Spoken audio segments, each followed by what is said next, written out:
Hi, this is Charles Hoskinson broadcasting live from warm, sunny Colorado. Always warm, always sunny, sometimes Colorado. Today is March 3rd, 2022, and I'm making a video about the situation in Ukraine, specifically donations to Ukraine. As many of you know, people have started setting up donation addresses and Bitcoin and Ethereum. And I believe Gavin Wood from Polkadot donated $5 million worth of value to people in Ukraine. And some people over Twitter have been asking, hey, are we going to do the same for Cardano? So I'm not the guy on the Cardano side to ask for that. If you, as the Cardano community, think there's some value in trying to establish a donation pipeline for ADA holders to donate to some entity that's credible, my recommendation is go talk to the Cardano Foundation. That's their place and purpose in this. But more broadly, just a little bit of a discussion of donations. Some people say, hey, you're this really rich guy, you have all this money, $10 million is nothing to you, throw all this money at these people. And if you don't, you're a bad person. Um, there are over 25 conflicts in the world today. Uh, Ukraine is certainly a huge one, and it's a huge human tragedy. But there's also a civil war in Ethiopia, plenty of violence occurring all throughout Africa, the Middle East, and other places, issues in Southeast Asia. The world is at any given moment always going through someone somewhere a crisis. And usually, what ends up happening is people who have the capacity to broadcast that crisis tend to get overrepresented in financial contributions to resolve that. For example, the earthquake in Haiti, because former and current US presidents participated, and the media made a big deal of it, I believe over $16 billion of value was sent that way. And in retrospect, a large majority of that money was not well used or misused. The situation in Ukraine is incredibly complex because it's an act of aggression. So it's an act of war. And you have a situation where Russia is attempting to decapitate the government, kill the president, and replace him with someone that they've chosen.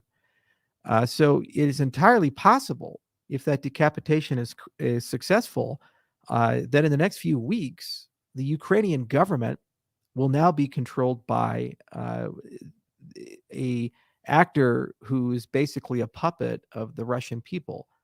In which case, it's not clear to me if money is donated to this country, if that money will actually even go to Ukrainian citizens or not, or will actually be under the control of a puppet regime.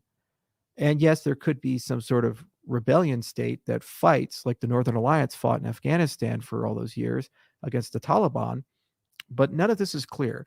Furthermore, there's a lot of direct and indirect foreign subsidies that are currently going, and it's incredibly hard to understand use of funds. If I was to donate $10 million to some sort of official Ukrainian account, how do I know that that money would be spent just on evacuating refugees and taking care of diaspora in Poland and other places versus buying weapons and missiles and using them in armed conflict? We don't. And no one donating right now can, with a straight face, say that they know with certainty it's a difficult situation. And it's not even clear whose the management is going to be in the next few weeks. What is clear is that the major population centers of Ukraine appear to be getting encircled by Russian forces.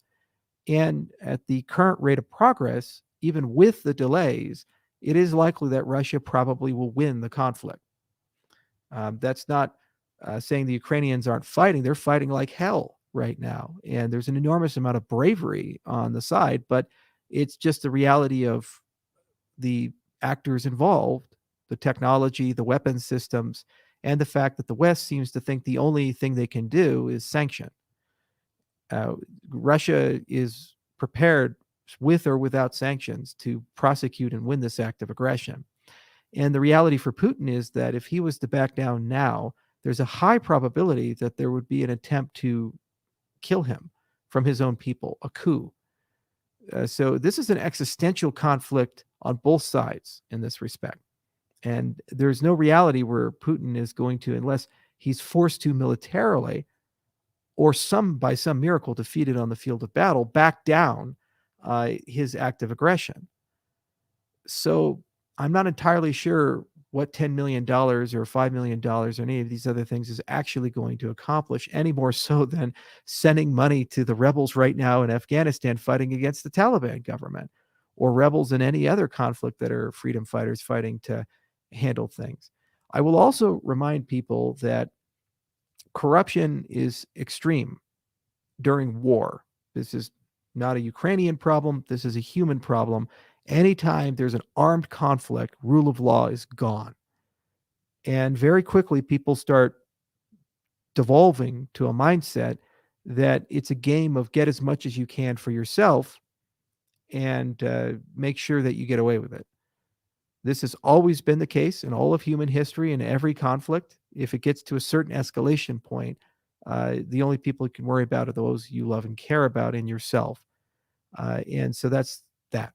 Now, when peace comes, because I hope somehow Ukraine is going to prevail, of course, because we have a vested interest in the jurisdiction. We have employees there, and we love the country. It would be very nice in the reconstruction of institutions to, in specific cases, do things.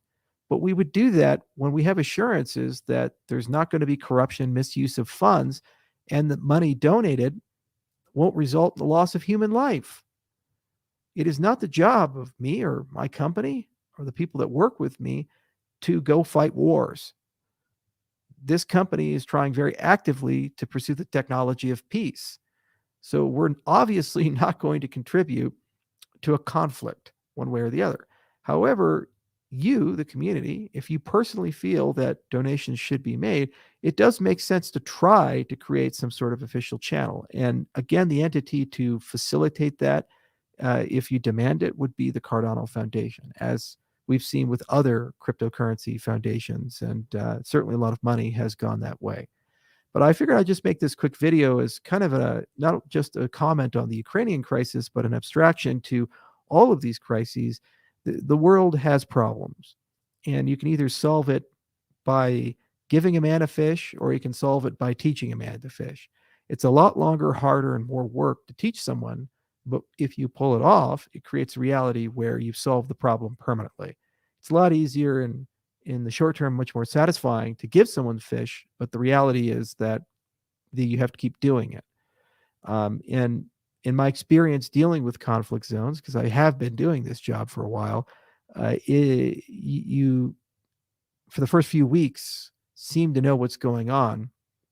And then as the conflict goes on, facts and circumstances change. And in some cases, even the people that you're dealing with turn out to be different people than you thought that they were. And we've seen this all throughout Africa. We've seen this in Asia. And now we're seeing this very clearly in Eastern Europe. And it's not clear what the Western powers are going to do. And it's not clear how far Putin is prepared to take this conflict. If the Ukrainians, for example, continue to field a very strong resistance with U.S. support and weapons, then it's very likely that the Russians will retaliate with thermal-barrack weapons and weapons of mass destruction. If that's the case, we could see in the next few weeks casualties in the hundreds of thousands, if not millions of people, as these population centers are taken over, which goes beyond just a regional conflict or a changing of management. It goes to genocide. It's not clear to me what the Western world would do in those circumstances. Maybe a no-fly zone. Maybe NATO will actually invade. I don't know. It depends on the leaders, and we're not in a position to know. So, yeah, funds could potentially be useful, but it's very difficult to even know if they're going to be properly used. Furthermore, prices are not normal in war zones. Merchants take advantage of these situations, and you'll see things that used to cost $1 cost $100. There's an enormous amount of theft and corruption. Funds could disappear. Given the nature of cryptocurrencies, it's entirely possible, if the Ukrainian government's invaded, for the wallets that hold those funds in Kiev to just basically disappear, and people assert that the keys have been lost or the people who knew them are dead. In reality, they actually were stolen. This is a reality. It could happen. It's not a hypothetical, and it could happen in a matter of weeks. So when you really start digging deeply into what's actually going on and the nature of this and historical events, it's actually not so wise to immediately rush to cutting a check. You have to take a step back and really ask what's going on. Now, there are some charitable organizations that I imagine can have a huge benefit for those who are suffering the most. For example, all of the diaspora who have fled the country and have gone into other countries surrounding Ukraine. Currently, many of them do not have access to their bank accounts and probably just have the shirts on their backs and a small amount of belongings. The governments who have received these refugees are likely overwhelmed and desperately need support, volunteers, and assistance. So I think if there are charitable organizations that are directly involved in those on the Western side dealing with diaspora, they can certainly use your help, and they certainly can take care of people. And these are among the most vulnerable people: women, children, elderly. These are the ones that really need a lot of assistance, and they are currently living under an enormous amount of uncertainty. It is the case that almost all of these families are starting to get separated. There is a moratorium on men who are 18 to 60 leaving Ukraine from the Ukrainian government, which means that if people are a family unit and they're fleeing, the husband is in war, the wife and children, and probably grandparents and extended family are living in a refugee camp or with relatives in Europe. And because communication is getting more difficult, that family has no idea if the husband's actually going to come or will die. I can't imagine how traumatizing that experience is for people.